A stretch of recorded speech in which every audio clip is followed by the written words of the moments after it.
Have you ever thought about where your produce comes from? Most grocery chains receive produce from various local and national farmers. In fact, there are about 3.4 million farmers in the United States today. But of that staggering number, only 45,000 are Black farmers. At the Better Buggy, we are a proud group of Atlanta-based Black-owned farmers, selling produce locally and nationwide.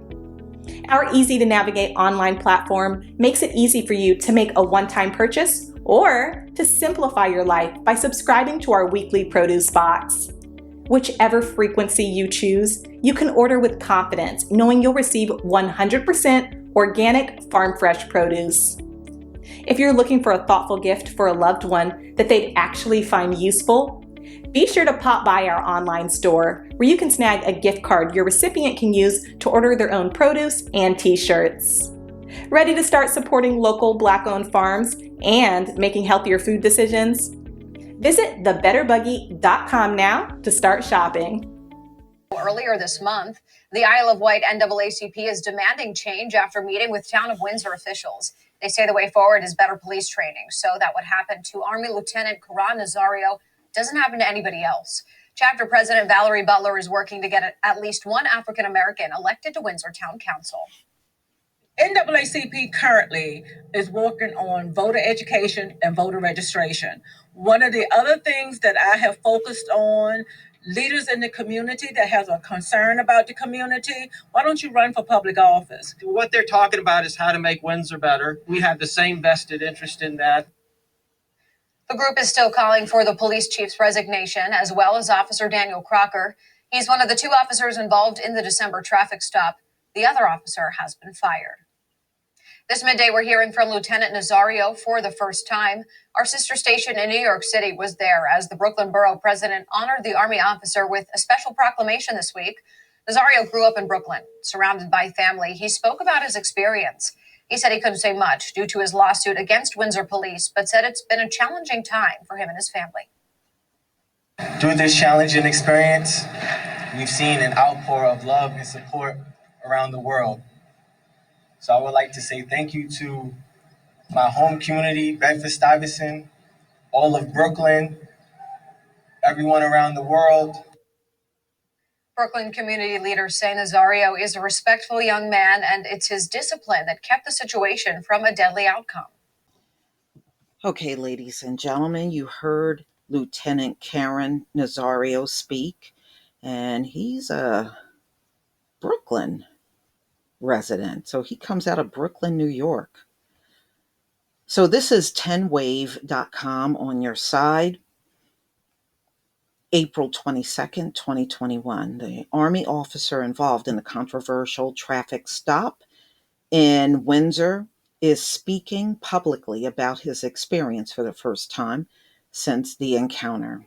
This has been truly a challenging experience and also a life-changing experience, not just for me, but for my family, said U.S. Army Second Lieutenant Caron-Narazio. Now, his wife actually is the cousin of Eric Gardner. The traffic stop happened back in December, but gained national interest this month after the video surfaced and then went viral. The video shows Nazario, who is Black and Latino, being held at gunpoint and then pepper sprayed during a traffic stop and put into handcuffs after he did, he had every right to question what was going on because they didn't really give him a good explanation on why he was pulled over in the first place. But see, in these instances where they don't have a good reason, they always try to throw in you were resisting, you didn't cooperate, and that's just BS reasons, y'all. It really is. I mean, look, I've seen videos where white people spit on cops, yell at cops, did not follow commands, didn't do what the cop said, and they still walked away with their life. But for those same reasons, they'll kill a Black person. That's why I don't listen to these people when they get up on the soapbox trying to preach to us.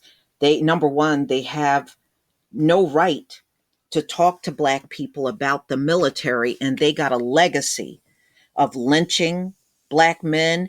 And you see how, even to this very day, they mistreat Black soldiers.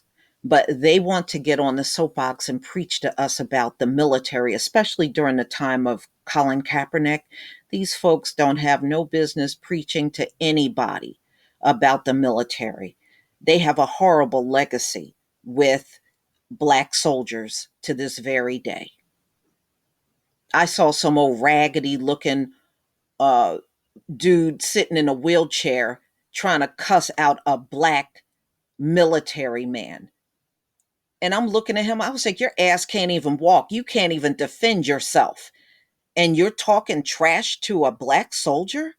I did. And this was just a few years ago. So, ladies and gentlemen, he grew up in Brooklyn, which is up in New York, and he's thanking everybody for the outpour of love and support from around the world. So, I would like to say thank you from my home community, Bedford Stuy, do or die. All of Brooklyn, everyone around the world, he said on Wednesday. Brooklyn community leader said Nazario is a respectful young man, and it is his discipline that kept the situation from becoming deadly. One of the officers involved in the incident has been fired.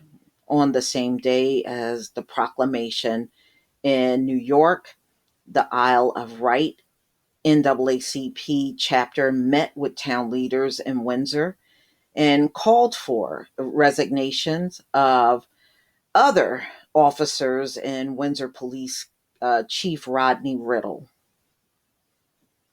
All right. I know where Windsor is. I actually do. Very familiar with Windsor. But y'all, what a disgrace for this to happen. But just understand, this is the legacy of America. This is their real legacy with the military.